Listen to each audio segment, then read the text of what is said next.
শুভ সকাল লোপা। শুভ সকাল জোহা। দর্শক শুভ সকাল। আরেকটি সূর্যোদয়, আরেকটি সকাল, নতুন সম্ভাবনা শুরু। আমন্ত্রণ সকালের বাংলাদেশের আয়োজনে। আর আপনাদের সঙ্গে পুরো আয়োজন জুড়ে থাকছি আমি মৌসুমী আহমেদ লোপা এবং আমি থাকছি শামসুজ্জোহা। এবার ফিরবো একজন অতিথিকে নিয়ে, আমরা তাই ফিরেছি। দর্শক, 60-এর দশকের তুখোর ছাত্রনেতা আব্দুর রাজ্জাকের রাজনৈতিক জীবন শুরু হয় 50-এর দশকের শেষের দিকে। মুক্তিযুদ্ধে আব্দুর রাজ্জাক ভারতের মেঘালয়ে মুজিব বাহিনীর সেক্টর কমান্ডার ছিলেন। আগামীকাল এই কীর্তিমানের প্রয়াণ দিবস। তার স্মৃতি ও কীর্তির কথা শুনতে আজ আমাদের সঙ্গে আছেন তার সন্তান ও শরীয়তপুর 3 আসনের সংসদ সদস্য নাহিম রাজ্জাক। জনাব নাহিম রাজ্জাক, শুভ সকাল। শুভ সকাল। শুভ সকাল, আপনাকে স্বাগত জানাচ্ছি আজকের সকালের বাংলাদেশে। এবং আমরা প্রথমেই একটি জায়গায় যেতে চাই, সেটি হচ্ছে আব্দুর রাজ্জাক একজন তুখোর ছাত্র নেতা, তারপরে রাজনীতিবিদ এবং বাংলাদেশের রাজনীতির বিভিন্ন সেক্টরে নানাভাবে তিনি কাজ করেছেন। কিন্তু কিছু কিছু জায়গা আমাদের জানা হয় না, যেটি আপনাকে আজকে মনে হয় যে জানা যাবে। সেটি হচ্ছে যে পারিবারিক জীবনে তাকে আপনি বাবা হিসেবে একেবারে ছোটবেলায়, কারণ উনি তো খুবই ব্যস্ত ছিলেন রাজনীতি নিয়ে, কাজে পারিবারিকভাবে আপনি কিভাবে তাকে পেয়েছিলেন বা ছোটবেলার স্মৃতিগুলো আসলে কেমন? জোহা, এই প্রশ্নটা যাওয়ার আগে আমি একটু ছোট্ট করে যদি জানতে চাই যে আপনার সকালটা কিভাবে শুরু হয়? সকালটা এক কাপ চায়ের উপরে শুরু হয়। স্বাভাবিকভাবে চায়ের উপরে শুরু করার পরে আমার যেরকম স্কেডিউল থাকে সেরকমভাবে আমার প্রস্তুতি নিয়ে বের হতে হয়। মানে সকালে কি ওঠা হয় প্রতিদিনই মোটামুটি উঠা হয়, বাট অ্যারাউন্ড 7-7:30-তে আই এম আপ। আর অনেক জায়গায় অনেক সময় মনে হয় যে বাচ্চা কাচ্চাদের, আমার 2 ছেলে আছে, দেখা হয় না, কারণ ওরা সকাল সকাল উঠে স্কুলে চলে যায়। তা আমি যেমন একটু দেরি করে, ধরেন 8:30। এই বছরটা বোধহয় সেটা হচ্ছে না। এই বছরে ওই বিগত সময়ের যেই না সময় দেওয়ার যেই সমস্যা ছিল, সেটা এবার কভার করে এবার সুযোগ পেয়েছেন পরিবারকে সময় দেওয়ার পরিপূর্ণ আকারে, সেটাই বলি। সেই একই বিষয়টি আপনার বাবার ক্ষেত্রে আপনার একই রকম ঘটতো যে আপনি সময় পেতেন না ওনার, নাকি পেতেন অনেক বেশি? না, আসলে বাবা আব্দুর রাজ্জাক হিসেবে রাজনৈতিক একজন ব্যক্তি, স্বাভাবিকভাবে ওনার কাজের পরিধি অনেক বিস্তার ছিলেন। তো সেই ক্ষেত্রে, এবং উনি আর্লি ওয়েকার ছিলেন, উনি সকালে একেবারে ফজরের নামাজের সময় উঠে তারপর বের হয়ে যেতেন। আমাদের সাথে আসলে দেখাও হতো না এরকম ভাবে। আবার রাত্রে আসতেন সেই 10টা, 11টা, 12টার দিকে। তো আসলে যখন আমরা 2 ভাই আমরা যখন বড় হই, আমাদের সাথে কিন্তু তার সাথে ওরকমভাবে দেখা সাক্ষাৎ হয়নি ওরকমভাবে। আর ওরকমভাবে বাইরেও যে আমরা ঘুরতে যেতাম, ওরকম ভাবে চলাফেরা করতাম, সেটাও কিন্তু ছিল না। কিন্তু একটা পর্যায়ে কিন্তু আমরা উপলব্ধি করতাম যে উনার এই কাজের পরিধিটা, ব্যস্ততা কেন, এবং উনি আমাদের বুঝিয়ে বলতেন। আবার যেমন বাংলাদেশের কিছু কিছু সময়সূচি রয়েছে, পয়লা বৈশাখী রয়েছে, এবং এই যে জাতীয় কিছু কিছু বিশেষ দিনগুলো, সেগুলোর মধ্যে আবার উনি আমাদের কিন্তু নিয়ে যেতেন যে তোমাদের দেখা উচিত, বোঝা উচিত, কারণ এগুলো না বুঝলে তো তোমরা আসলে বুঝবা না বাংলাদেশ কেমন করে সৃষ্টি হয়েছিল। গুরুত্বটাও কিন্তু বুঝতেন না যদি ওই প্রোগ্রামগুলোতে নিয়ে না যেতেন। তো এই ব্যক্তি এবং তার অন্যান্য যে ব্যস্ততা, এর মধ্যে দিয়ে আস্তে আস্তে নিশ্চয়ই তার রাজনৈতিক জীবন এবং তার বাংলাদেশকে নিয়ে তার অনুভূতি, তারপরে দলীয় ব্যস্ততা, এগুলো নিশ্চয়ই আপনাকে প্রভাবিত করেছে, এবং আপনিও সেটি এখন ইনহেরিট করছেন। আপনি বাংলাদেশের একজন সংসদ সদস্য, শরীয়তপুর 3 আসনে। এই যে রাজনৈতিক ট্রান্সফরমেশনটা, একটা প্রজন্ম থেকে আরেকটা প্রজন্মে আসলো, এই উৎসাহটা আপনার মধ্যে তৈরি হয়েছিল ঠিক কোন সময়? কি আপনি দেখবেন যে পারিবারিকভাবে যেই যেখানে থাকুক না কেন, বাবা মা যা করে সেটার সাথে কিন্তু ছেলে মেয়েদের কিন্তু একটা সম্পৃক্ততা থাকে। তারা বলে না যে বাবা মা যেভাবে বড় করে সেভাবেই বড় হয় ছেলে মেয়েরা। সো স্বাভাবিকভাবে আমরা যখন বড় হচ্ছিলাম, আমরা দেখেছি উনি কেমন করে, ওনার চলার ধরন, মানুষের সাথে কথা বলার যে পরিধিটা, সেই সব জিনিসগুলো আমরা উপলব্ধি করতাম। এবং ওই বললাম না, এই ফাঁকে ফাঁকে কিছু কিছু সময়ে উনি কিন্তু আমাদের ওই নিয়ে কথা বলতেন যে হ্যাঁ, এইটা এরকমভাবে ছিল, মুক্তিযুদ্ধ এরকমভাবে ছিল, বঙ্গবন্ধু এভাবে ছিল, কারণ আমরা বঙ্গবন্ধুকে দেখিনি বাস্তবে। তো স্বাভাবিকভাবে ওই জায়গাগুলোকে আমাদের উনি শিখাতেন। আর এখন বর্তমানে আমরা রাজনীতির মধ্যে সম্পৃক্ততা আমাদের হয়েছে। আমরা যখন বড় হয়েছি, একটু কিছু না কিছুভাবে ইন প্রিন্সিপাল আমরা কিন্তু নিজেদেরকে আমরা গড়ে ওঠানোর চেষ্টা করেছি। আর উনার দেখানো পথ থেকে বর্তমানে আজকে আমি সংসদ সদস্য, তো উনার দেখানো পথকে আমরা দেখে কিন্তু আমরা আমাদের নিজেদের রাজনৈতিক জীবনটাও কিন্তু ওভাবে চলার চেষ্টা করি। So these are correlated. এখন আমাদের দেশে এখন এই মুহূর্তে বলা যেতে পারে যে কেউ হঠাৎ করে ব্যবসায়ী থেকে রাজনীতিবিদ, কেউ হচ্ছে অন্য কোনো শিক্ষাবিদ থেকে আসছেন, কিন্তু রুট লেভেল থেকে আপনার সেই চর্চাটা হচ্ছে কিনা, এটাও কিন্তু বাস্তবতা। আমি সবসময় বলি যে রাজনীতির পরিধি শুধুমাত্র কিন্তু রাজপথে নয়, রাজনীতির পরিধি হচ্ছে সমাজ ব্যবস্থা পরিবর্তনের জায়গা থেকে। কেউ যদি মেইন স্ট্রিম রাজনীতির সাথে সম্পৃক্ত হতে চায়, তাদেরকে কিন্তু সামাজিক বেষ্টনীর জায়গায় কাজ করতে হবে, এবং তখন কিন্তু রাজনীতি তাকে খুঁজে নিবে। এটা কিন্তু ভেরি ইম্পর্টেন্ট একটা অ্যাসপেক্ট। কিন্তু সবাই মনে করে না, আমাদের রাজপথে লড়াই সংগ্রাম করতে হবে, কিন্তু সমাজ ব্যবস্থার পরিবর্তনের জন্য আপনি যদি কাজ না করেন, তাহলে তো রাজনীতির মূল্যবোধটা কোনো জায়গায় নাই। আপনি বলছিলেন যে আপনার বাবার দেখানো পথে আপনারা হেঁটেছেন, আপনার সেই ইচ্ছাটাও ছিল নিশ্চয়ই। তো আমাদের দেশের রাজনীতিতে কিন্তু আব্দুর রাজ্জাকের অবদান অসামান্য। তো তার যে প্রজ্ঞা, সেটা আপনি সন্তান জন্য আপনার উপর সেটা চলে এসেছে, কিন্তু আমি জানতে চাচ্ছি যে এই প্রজন্মের তরুণদেরকে কিভাবে প্রভাবিত করছে বলে মনে হয়? আসলে এই প্রজন্মের তরুণরা কিন্তু অনেক রিসোর্সফুল, এবং তাদের কাছে অনেক রিসোর্স অ্যাভেলেবল রয়েছে। সেই সময়ে হেঁটে চলা, সেই সময়ে আপনার টেলিফোনের যুগ নেই, সেই সময় চিঠি লেখা, সেই সময় ঘরে ঘরে ঘরে মানুষের দুয়ারে যাওয়া, এই পরিধিটা কিন্তু বিগত সময়ে তাদের রাজনীতি, আমার বাবার রাজনীতির জীবনে ছিল। আজকের প্রযুক্তিগতভাবে কিন্তু আমরা অনেক এগিয়ে। সো এইখানে নতুন প্রজন্ম যারা রয়েছে, তাদের কিন্তু উপলব্ধি করতে হবে কিছু কিছু নীতি আদর্শ কিন্তু কম্প্রোমাইজ করা যায় না, এবং আমরা অনেকেই কিন্তু সেখানে চ্যালেঞ্জের মুখোমুখি হই যে হ্যাঁ, এই নীতি আদর্শগুলো কি হবে? আমরা খালি বক্তৃতাতে বললে তো হবে না। আপনার জাতীয়তাবাদী বোধ, অসাম্প্রদায়িক চেতনার কথা বলেন, গণতন্ত্রের চর্চা, এইসব মূল্যবোধগুলোকে নিয়ে কিন্তু আমাদের আগামী প্রজন্মকে শেখাতে হবে। এটা হচ্ছে আমি যেমন ব্যক্তিগতভাবে আমি কিছু চেষ্টা করি, যে আমি বলি যে গুড সিটিজেনশিপ প্রোগ্রামস, অন্যান্য অনেক দেশে কিন্তু রাষ্ট্র রয়েছে, যে গুড সিটিজেনশিপ প্রোগ্রামটা কি হবে? তোমার দায়িত্ব তোমার দেশের জন্য, তোমার মানুষের জন্য, তোমার কর্মব্যবস্থা বা তোমার যদি কোনো সুযোগ সুবিধা থাকে, সেটা কাজে কর্মে প্রতিফলন ঘটানো। সো এইসব জিনিসগুলো কিন্তু আজকের এই প্রজন্মর সাথে আমাদের সম্পৃক্ততা রাখা এবং তাদেরকে বোঝানো কিন্তু অতি জরুরি, এবং সেটা আমি মনে করি। আর বাঙালি জাতির এই যে আজকে যে বিতর্ক সৃষ্টি হচ্ছে, এই বিতর্ক কিন্তু সৃষ্টি হওয়ার কোনো সুযোগ নেই। এটা কোনো ভাস্কর্য, বঙ্গবন্ধুর ভাস্কর্য অথবা মূর্তির কোনো এখানে কোনো বিষয় না। এটা হচ্ছে বঙ্গবন্ধু কে, সে জাতির পিতা। সো এইসব জিনিসগুলো উনি আসলে কোনো দলের না। অফকোর্স আমরা আওয়ামী লীগ করি, তো স্বাভাবিকভাবে আমরা তাকে ওন করার চেষ্টা করি, কিন্তু উনি কিন্তু কোনো দলের কোনো গোষ্ঠীর হতে পারে না। যখন একজন জাতির পিতা, তো জাতির পিতা মানে সর্বসাকুল্যের সকল জাতির জন্য সে প্রযোজ্য। এখানে কোনো বাধা বিপত্তি কারো থাকার কোনো প্রশ্নই ওঠে না। বাহ, ভালো বলেছেন নাঈম রাজ্জাক। আপনার কাছ থেকে এই প্রসঙ্গগুলো থেকে শুরু করে অনেক স্মৃতি এবং অনেক আলাপ আমরা করতে চাই। আপনার বাবার সম্পর্কেও আরো অনেক। আপনি শরীয়তপুর 3 আসনের সংসদ সদস্য, বাংলাদেশ আওয়ামী লীগের সঙ্গে আছেন।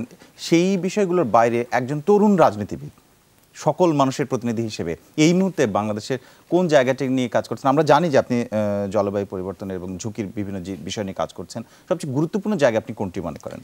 আমি যেটা মনে করি যে বর্তমানে যেহেতু মানুষ একটা নেতৃত্ব জায়গায় যেতে হলে সেক্ষেত্রে একটা পরিধি লাগে এবং একটা ডাইরেকশন লাগে। তো আমরা সৌভাগ্যক্রমে আব্দুর রাজ্জাক সাহেবের সন্তান হিসেবে আমি রাজনীতি আমার পদার্পণ, এবং মাননীয় প্রধানমন্ত্রী আমাদের সুযোগ দিয়েছেন অনেক জায়গায় কাজ করার। এইখানে সবচেয়ে বড় চ্যালেঞ্জটা আমি যেটা বারবার বলার চেষ্টা করি এবং সকল মহলেই বলার চেষ্টা করি, যে বাংলাদেশের আগামী ভবিষ্যৎ আমরা বলি তরুণ সমাজ। এই তরুণ সমাজকে যদি আপনি আত্মনির্ভরশীল না করেন, তাদেরকে যদি আপনি নীতি আদর্শিক জায়গা থেকে যদি সঠিকভাবে তাদেরকে গাইড না করতে পারেন, তাহলে কিন্তু তারা পথচ্যুত হবে। এবং সেখানে একটা কথা রয়েছে, আমি সবসময় আবার ওটাও বলি, যে individualism is not a way forward. মানে একা তো চলার পথ যায় না, সেটা কালেকটিভ ইনিশিয়েটিভ নিয়ে বাংলাদেশের জন্য যেভাবে নিতে হবে সেভাবে দিতেও হবে।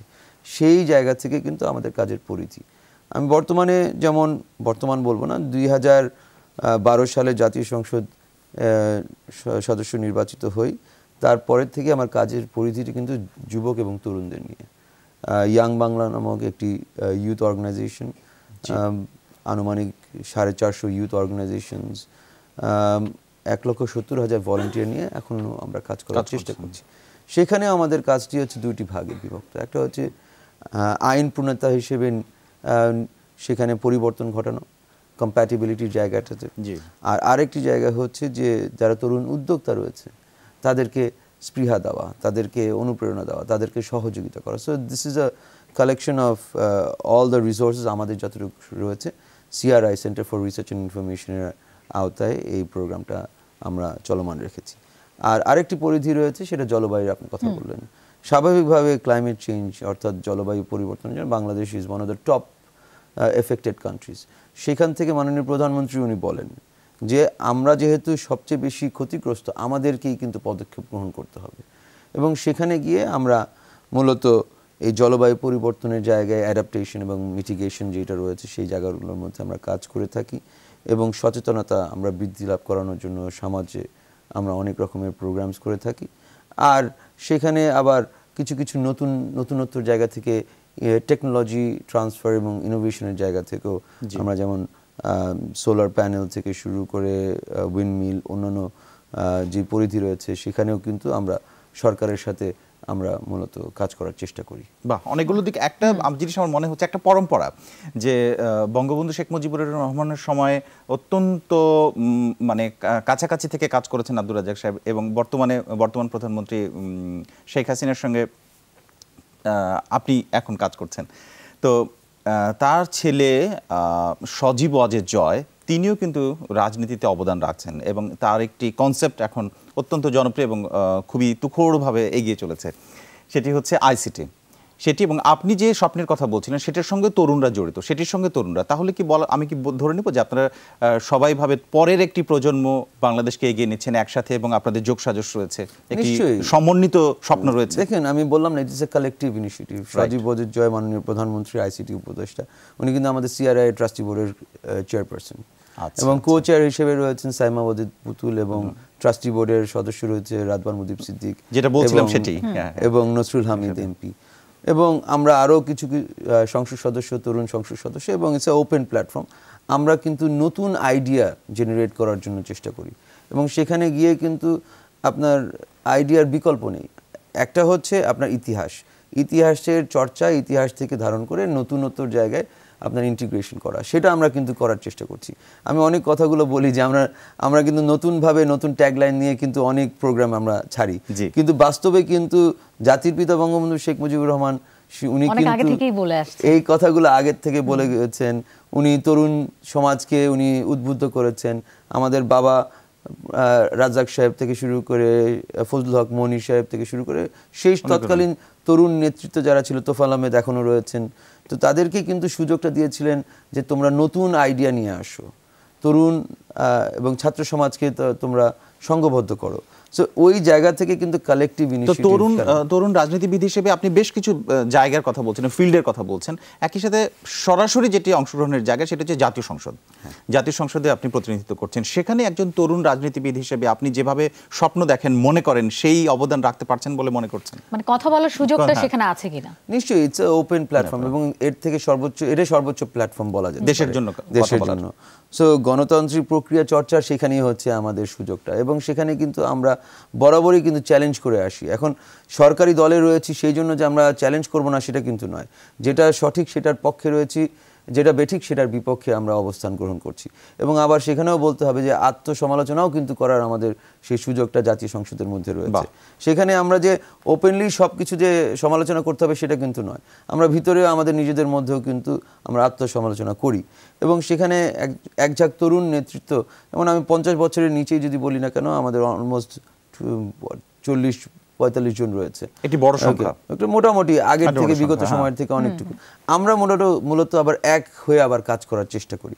সো এইগুলো হচ্ছে ইতিবাচক জিনিস। মানে আপনার মধ্যে নতুন কোনো আইডিয়া আসলে সেটা আপনারা দলের মধ্যে আলোচনা করার সুযোগ পাচ্ছেন? দলের মধ্যে আলোচনা করি, বিগার ডায়াসপোরা রয়েছে তাদের সাথে আলোচনা করি, শিক্ষাবিদ রয়েছেন, সাংবাদিক আপনাদের মতো রয়েছেন, তারপরে সমাজ ব্যবস্থাতে যারা অবদান রাখছে এনজিও থেকে শুরু করে অন্যান্য জায়গায় রয়েছে, ফর্মার যারা অর্থনীতিবিদ অথবা ব্যুরোক্র্যাটস রয়েছে, সবাইকে নিয়ে কালেক্টিভলি আমরা কাজ করি। কিছুটা একটা প্রত্যাশার আলো আমি দেখতে পাচ্ছি। আমরা আপনার কথা শুনে আমাদের ভালো লাগছে।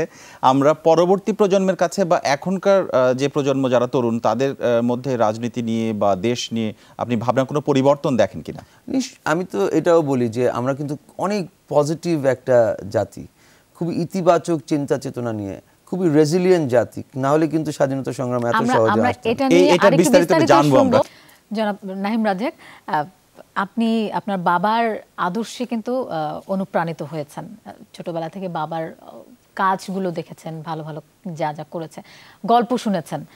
তো আসলে আপনি বাবার পথে হাঁটবেন এটাই স্বাভাবিক হওয়ার কথা, কিন্তু হ্যাঁ ধরে নেওয়া যায়, কিন্তু মানে ঠিক মানে একবারেই রাজনীতিতে আপনার পদার্পণটা কিভাবে হলো? মানে কখন থেকে ডিসিশন নিলেন না আমি সক্রিয়ভাবে রাজনীতি করব? আসলে সকল সময়ই কিন্তু আমরা রাজনীতির সাথে কোনো না কোনোভাবে আমরা সম্পৃক্ত ছিলাম। আমি যদি বলি যে রাজনীতিটা কোথায় নেই, আমরা আজকে যে আলোচনা করছি সেটাও কিন্তু রাজনীতির একটা অংশ হিসেবে আমি মনে করি। তো আমি খুব সৌভাগ্যক্রমে আমি কিন্তু বাইরে আমার পড়াশোনা করার সুযোগ হয়েছে, আমার বাবা মা আমাকে সেই সুযোগটা করে দিচ্ছে। সবসময় আমি বলি যে আমি খুবই প্রিভিলেজড। তো প্রিভিলেজ যখন হবেন তখন আপনার কিন্তু দাওয়ার অনেক পরিধিতে থাকে এবং আপনার দাওয়ার সেই চেষ্টা থাকা উচিত, সেটা আমি সবসময় এই অনুষ্ঠানেই অনেকবারই বললাম। সো আমার বাবা যখন 2004 সালে 21শে আগস্ট গ্রেনেড হামলায় আহত হয়, মাননীয় প্রধানমন্ত্রী শেখ হাসিনা সহ বাংলাদেশ আওয়ামী লীগের সকল সিনিয়র নেতৃবৃন্দ যখন আহত হন এবং আইভি রহমানের মতো ব্যক্তি উনি মারা যান, তখন আমি লন্ডনে তখনও আমি চাকরি করছি, আমার গ্র্যাজুয়েশন মাস্টার্স করার পর চাকরি করছি। খবরটা পেলাম, আমার এখনও বোধহয় ধারণা আছে সেটা বোধহয় শনিবার অথবা রবিবার ছিল, এরকম একটা দিন। আমি, আমার ভাই, আমরা দুইজনই ওখানে ছিলাম। খবরটা পাওয়ার পরে বাবাকে খুঁজে পাচ্ছি না, টেলিফোনে পাচ্ছি না, কার সাথে যোগাযোগ করব। মাকে টেলিফোন করলাম, মাও কিন্তু বলতে পারছে না, এরকম একটা অবস্থা। তো তার পরবর্তীকালে শুনলাম যে হ্যাঁ উনি অসুস্থ, ওনার হাঁটুর থেকে নিচে ঝলসে গেছিল, পরে গ্রাফটিং করতে হয়েছে, স্কিন গ্রাফটিং, এর আবার স্প্লিন্টারও ছিল অনেক গায়ের মধ্যে। তখন সিদ্ধান্ত নিলাম না, চলে আসবো, রেজিগনেশন করলাম নভেম্বর মাসে 2004-এ চলে আসলাম। এই চলে এসে তারপরে নামলাম যে আমাদের বন্ধু বান্ধব, আমাদের যারা রয়েছেন, অন্যান্য যে রাজনৈতিক সংগঠন রয়েছে অথবা সামাজিক সংগঠন রয়েছে, তাদের সাথে সম্পৃক্ত হওয়া এবং সম্পৃক্ত হয়ে মোটামুটি সক্রিয়ভাবে ভূমিকা রাখা। যখন 2008 সালের নবম জাতীয় সংসদ নির্বাচনটা হলো, আমার বাবা কিন্তু খুবই স্ট্রিক্ট ছিলেন। উনি বলতে যে আমি যতদিন পর্যন্ত বেঁচে আছি তুমি কিন্তু রাজনীতিতে তোরা হাত দিবি না, এবং ওভাবে কিন্তু আমাদের খুবই মানে কড়া নিয়ম কানুনের মধ্যে রাখতেন কোনো জায়গায়। এবং জিনিসটা হচ্ছে যে আমাদের বন্ধু বান্ধব অনেকেই রাজনীতির মধ্যে এসেছে, বাট তারপর উনি আমাদের কিন্তু খুবই কড়া ইয়ের মধ্যে রেখেছে যে বাইরে যে আমরা যেন ওই সুপারিশ অথবা কোনো রকমের সমস্যার সাথে কোনো রকমের জর্জরিত না হই। 2008 সালে জাতীয় সংসদ নির্বাচন প্রথমে আমাকে বললো যে তুই ছাত্রলীগটা নিয়ে শুরু কর। আচ্ছা আচ্ছা।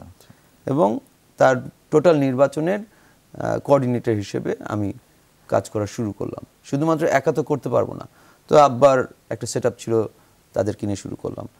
তো স্বাভাবিকভাবে করতে করতে 2011 সালে 23শে ডিসেম্বর, আগামীকাল তো ওনার নবম মৃত্যুবার্ষিকী, তো উনি যখন মারা গেলেন, আসার পরে মানুষের প্রচণ্ড সেন্টিমেন্ট, এবং আসলে রাজনীতিতে যে এমপি হতে হবে সেটা কিন্তু আসলে আমার মাথায় ছিল না, আমার পরিবারের মাথায়ও ছিল না। তখন মাননীয় প্রধানমন্ত্রী উনি এবং আওয়ামী লীগের সিনিয়র নেতৃবৃন্দ তারা বলল যে তুমি রাজনীতিটা করো, এবং উনি আমাকে মনোনয়ন দিলেন। এবং মনোনয়নটা দেওয়ার পরে আমি চ্যালেঞ্জ হিসেবে জিনিসটা নিলাম, কারণ পাহাড় উঁচু একটা ব্যক্তিত্বের সমকক্ষ তো দূরের কথা, তার সেই পরিধিটা কভার করা আমার জন্য একটা বড় রকমের চ্যালেঞ্জ ছিল। এবং মাসের পর মাস আমি এলাকাতে পড়ে থেকেছি, এবং এলাকাতে যেভাবে সময় দিয়েছি, আবার আমি ব্যক্তিগতভাবে মনে করেছি যে জাতীয় পর্যায়ে বাবাদের যে ভূমিকা রয়েছে, আমাদেরও কিন্তু নতুনভাবে কিছু ভূমিকা রাখার প্রয়োজনীয়তা রয়েছে। এটাই হচ্ছে শিক্ষণীয়। মানে আপনার বাবা আপনাকে শিখিয়েছেন রাজনীতি, এবং ওই মানসিক বোধটা আপনার মধ্যে জাগ্রত করেছেন যে পদ পেতে হবে এমন কোনো কথা নেই, কাজ করে যাব, এবং কাজ করে যদি ভালো কিছু করতে পারি তখন নাহিম রাজ্জাক, একটা বিষয় আমি আপনার কাছে জানতেই চাই এখন, সেটি হচ্ছে যে সত্যি পাহাড় সম আপনি যে কথাটা বলেছেন যে ছাত্র মানে 70-এর দশকে উনি ছাত্র নেতা, তারপরে 69-এ গণঅভ্যুত্থানের তিনি নেতৃত্ব দিয়েছেন, তারপরে 70-এর পরে মুক্তিযুদ্ধে অংশগ্রহণ করেছেন, তারপরে এদিকে আবার 6 দফা আন্দোলনের সময় তিনি সম্পৃক্ত ছিলেন। অর্থাৎ প্রতিটি ধাপে তিনি অংশগ্রহণ করেছেন। সবশেষ বলতে হয় যে 97 সাল এসে যখন পানি সম্পদ মন্ত্রী তিনি ছিলেন, তখন গঙ্গা চুক্তি হচ্ছে, তখনও তিনি অংশগ্রহণ করছেন। অর্থাৎ বাংলাদেশের রাজনীতির ক্ষেত্রে গুরুত্বপূর্ণ প্রতিটি ধাপে তার অংশগ্রহণ ছিল। এইরকম একজন মানুষের আসলে তুলনা করা মুশকিল। তারপরেও তার ছাত্র জীবন, তার রাজনৈতিক জীবন, তার মন্ত্রিত্বের জীবন, কোন সময়টা আপনার কাছে সবচেয়ে বেশি গ্লোরিয়াস এবং আপনার কাছে ফলো করার মতো মনে হয়? এটা আমার প্রশ্ন যদি আমাকেও করেন অথবা আমার বাবা যদি জীবিত থাকতেন তাকেও করলে তারা বলতো যে ছাত্র রাজনীতি এবং মুক্তিযুদ্ধ তাদের জন্য আসলে একটা ভিন্ন একটা মাত্রায় ছিল। ওরকম গৌরবময় সময় আমাদের জীবনে আমার আপনার অথবা আপনার জীবনে আসবে না, বাস্তবতা। তো সেই সময়টা নিঃসন্দেহে তাদের জন্য একটা গৌরবময় সময় ছিল। এবং আপনি যথার্থভাবে বলেছেন, ছাত্র রাজনীতি যখন শুরু করে আমার দাদা, উনি ভালো মানে ডামুড্ডা হচ্ছে আমাদের বাড়ি, সেখানে উনি বাজারের ব্যবসায়ী, ভালো ব্যবসায়ী ছিলেন। এবং সেই সময়ে আমি বলবো যে আর্লি 60s তখনও 300 টাকা করে আমার বাবাকে দেওয়া হতো মাসিক খরচ। সো একটা সম্ভ্রান্ত পরিবার থেকে এসেছেন, কিন্তু আইনজীবী হবেন, সমাজসেবক হবেন। উনি কিন্তু বার কাউন্সিলে সারা জীবন, এটি তার স্বপ্নের জায়গাটা, স্বপ্নের জায়গা ছিল এবং সেভাবেই কিন্তু নিজেকে গড়ে তুলেছেন। একটা জিনিস আমি মানে ওনাকে স্মরণ করে বলতে চাই যে আনকম্প্রোমাইজিং একটা ক্যারেক্টার ছিল। আচ্ছা, এটা মানে আমার কাছে আশ্চর্য লাগে যে বাড়িতে কালার টিভি আনা যাবে না, ছেলেকে বাংলা মিডিয়ামে পড়াতে হবে। এটা কেন, মানে এটা চিন্তাটা কেন? তার ছেলেকে বাংলা মিডিয়ামে পড়াতে হবে জাতীয়তাবাদী বোধ না, আমার ছেলে বাংলা পড়বে। আমার নাম নাহিম রাজ্জাক, কিন্তু আমাকে আবার ডাক নামও সে দিয়েছে সৌম্য, দন্ত সহকার মজাফলা, বাংলা নাম রাখতে হবে। এগুলো কি আমার কাছে এখন অনেক সময় মনে হয় যে এরকম মানুষ কি আজকাল এই যুগে হয় না তো। অনেক সময় ওই আপাদমস্তকে একজন আনকম্প্রোমাইজিং মানুষ ছিলেন, যিনি বাংলাদেশের স্বাধীনতা, বঙ্গবন্ধুকে নিয়ে আনকম্প্রোমাইজিং একটা স্ট্যান্ড নিয়েছিলেন এবং সাধারণ জীবনযাপনে অভ্যস্ত করিয়েছেন আপনাদের। স্বাভাবিকভাবে আমি যেটা বললাম যে তোমার উচ্চবিলাসী হওয়ার কোনো প্রয়োজন নেই, নর্মালি চলাফেরা করো, তোমাদের পড়ালেখা করিয়েছি, তোমরা তোমাদের মতো নিজেদেরকে গড়ে তোলো। এই যে আপনি আজকে মাননীয় প্রধানমন্ত্রীর নেতৃত্বে আওয়ামী লীগ সরকার রাজাকার আলবদরদের শাস্তি দিয়েছেন। এই জাহানারা ইমামের নেতৃত্বে কিন্তু 90-এর দশকে ঘাতক দালাল নির্মূল কমিটিটা কিন্তু ওনারাই গঠন করে পিছন থেকে মোবিলাইজ করেছেন। এই যে পিছন থেকে কি আমি বলবো যে অত্যন্ত অ্যাক্টিভ ছিলেন, সক্রিয় ছিলেন ওরা। সমস্ত জায়গায় ছবি পাওয়া যায় এবং অংশগ্রহণ পাওয়া যায়, বিবৃতি পাওয়া যায়। সো এই সব জায়গাগুলো কখনো কিন্তু আপোষ করেনি, জামাতের সাথে কিন্তু কখনো কোনো একটা টিভির এসে বসবেই না, এরকম আনকম্প্রোমাইজিং একটা মানুষ ছিলেন।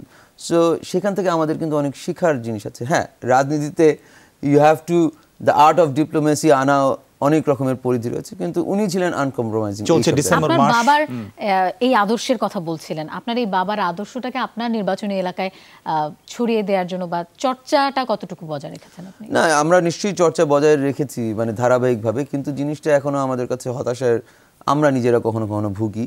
সেটা হচ্ছে যে আমাদের বাংলাদেশের সংস্কৃতি, ইতিহাস, এগুলোর চর্চা কিন্তু অনেকটুকু কমে গেছে। খেলাধুলার চর্চাও কিন্তু অনেক জায়গায় গ্রামে গঞ্জে কমে গেছে। এইগুলো কিন্তু আপনার একজন মানব গঠনে কিন্তু বড় রকমের ভূমিকা রাখে। আনফর্চুনেটলি আমরা সেটা এখনো করতে ওরকমভাবে সক্ষম হইনি। শুধুমাত্র আমার নির্বাচনী এলাকায় বলবো না, গোটা বাংলাদেশে আপনি গ্রামীণ জায়গা থেকে, সেদিনও আমরা এক জায়গায় বসে কথা বলছিলাম, সেখানে এই যে গ্রামীণ যে চর্চাগুলো রয়েছিল, যে যাত্রা বলেন অথবা লাঠি খেলা বলেন অথবা অন্য নৌকাবাইজ বলেন, এগুলো কিন্তু আসলে বিলুপ্তের পথে চলে গেছে। সো আমাদের নতুন প্রজন্ম কি শিখবে, গড়ে উঠবে কি দেখে? আজকে ল্যাপটপ, আপনার ট্যাবলেট অথবা মোবাইল ফোনের মধ্যে যান্ত্রিক হয়ে গেছে। খেলাধুলার চর্চাও কিন্তু আমার বাবা তো নিঃসন্দেহে সেখানে খুঁজতেন না, কিন্তু মা আমাদের যেমন খুঁজতেন, পড়াশোনার পরে আমরা কোনো না কোনো মাঠে চলে যেতাম খেলাধুলার জন্য। এখন তো ওই পরিধিটাও নাই, এখন সুযোগটাও এরকম নাই। মাঠ বলছিলেন, এখন তো বাচ্চারা খেলার সুযোগই পাচ্ছে না একেবারে। আগামী প্রজন্মকে এই ভাবনাগুলোর কথা শুনছিলাম। একটা বিষয়, যেহেতু একেবারেই একদিন আগে আমরা কথা বলছি, আগামীকাল তার প্রয়াণ দিবস এবং এটি 9ম প্রয়াণ দিবস। তার 8 বছর আগে তিনি আমাদের ছেড়ে গেছেন এবং এটি ডিসেম্বর মাস, বিজয়ের মাস। এই সময় এসে আবেগঘন মাস, এই মাসটাকে ঘিরে বাঙালির এক ধরনের আবেগ কাজ করে। এই সময় এসে বাংলাদেশকে ঘিরে আপনার বাবার কোন অদেখা স্বপ্নকে আপনি, মানে অপূরণ হয়নি এরকম স্বপ্নকে নিয়ে কাজ করতে চান বা আগামী প্রজন্মের মধ্যে ছড়িয়ে দিতে চান? সংক্ষিপ্ত। এখন আমি বলবো যে কটা স্বপ্ন উনি দেখেছিলেন, যুদ্ধ অপরাধীদের বিচার বলেন অথবা বলেন যে বঙ্গবন্ধুর হত্যার যারা হত্যাকারী তাদের বিচার বলেন, এগুলো মাননীয় প্রধানমন্ত্রীর নেতৃত্বে আমরা পেয়েছি। এখন আমার কাছে মনে হয় যে উনি একটা লেগেসি রেখে যাওয়ার জন্য চেষ্টা করেছিলেন, যেটা হচ্ছে যে এই তরুণ প্রজন্মকে উনার জীবনযাত্রার মধ্যে দিয়ে এই তরুণ প্রজন্মকে কেমন করে উদ্বুদ্ধ করা যায়। কারণ মানুষের একটা তো সারা জীবনের, উনি 70 বছর বয়সে মারা গেছেন, 50 বছরটাই হচ্ছে রাজনীতি করেছেন। সো এত দীর্ঘদিনের রাজনীতির পরে মানুষের আর কোনো চাওয়া পাওয়া থাকার আসলে আপনার সাথে কথা শুনতে, আপনার কথা শুনতে ভালো লাগছে। আমাদের হাতে আসলে একেবারেই সময় নেই, সময় পেলে আরো অনেক কিছু আপনার সম্পর্কে, আপনার বাবার সম্পর্কে জানতে পারতাম। সেই স্বপ্ন পূরণ হোক, এই প্রত্যাশা রেখে আমরা আজকের মতো শেষ করছি। আপনাকে অনেক ধন্যবাদ, আমাদেরকে সময় দিয়েছেন। সকলের আপনাদের সকলকেও ধন্যবাদ, অনেক ধন্যবাদ। দর্শক, অনেক কথা হলো, অনেক কিছু জানলাম আমরা। সকলের বাংলাদেশে একেবারেই আমরা শেষ পর্যায়ে চলে এসেছি। আজকের মতো বিদায় নিচ্ছি। আপনারা সবাই ভালো থাকুন। শুভ সকাল। শুভ সকাল।